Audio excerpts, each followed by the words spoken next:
বিষ্ণুৱে এই ভুল গমকে নাপায় পিতা আমি তিনিও মিলিত হৈ মহাপ্ৰলয়ৰ বিষয়ে দুপতে আলোচনাহে কৰিছিলোঁ বিষ্ণু এতিয়া লক্ষ্মীৰ ওচৰলৈ আলোচনা কৰিবলৈ গৈছে পিতা হয় মন্ত্ৰী তোমাৰ পূজা সৰস্বতী হওক লক্ষ্মী মোৰ বুকুলৈ যিপাত ব্ৰহ্মকে নিক্ষেপ কৰিছে পুনশ্চ সেইপাত ব্ৰহ্মকে মই লক্ষ্মীৰ বুকুলৈ উভতাই ৰখাম বুজিব লক্ষ্মী এই জগতত সৰস্বতী শ্ৰেষ্ঠ নে লক্ষ্মী শ্ৰেষ্ঠ নাই এই ভুল কৰিবলৈ এতিয়া সময় নাই দৈত্যই তোক বিবাহ কৰাৰ লগতে মোৰ সমস্ত জ্ঞান ভাণ্ডাৰ হৰণ কৰিব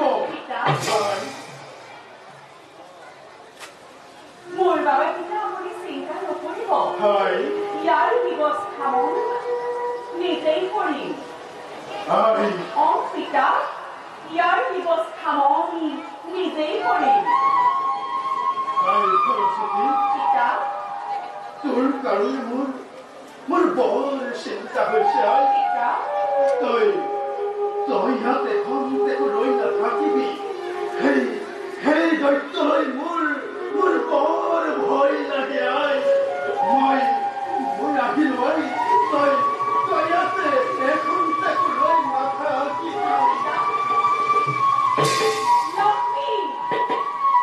তুমি বৰ পথে ধৰ্ম কাৰ্য পাহৰি গৈছা দৈত্যলৈ দিয়াৰ প্ৰস্তাৱটি জগতবাসীৰ ওচৰত তুমি অতি মুখী সেৱা জ্ঞান কৰিলা কিন্তু সৰস্বতী ইমান বুদ্ধি নাৰী নকৰিছে তোমাৰো ইংগিতে সকলোবিলাক কাম কৰি যাব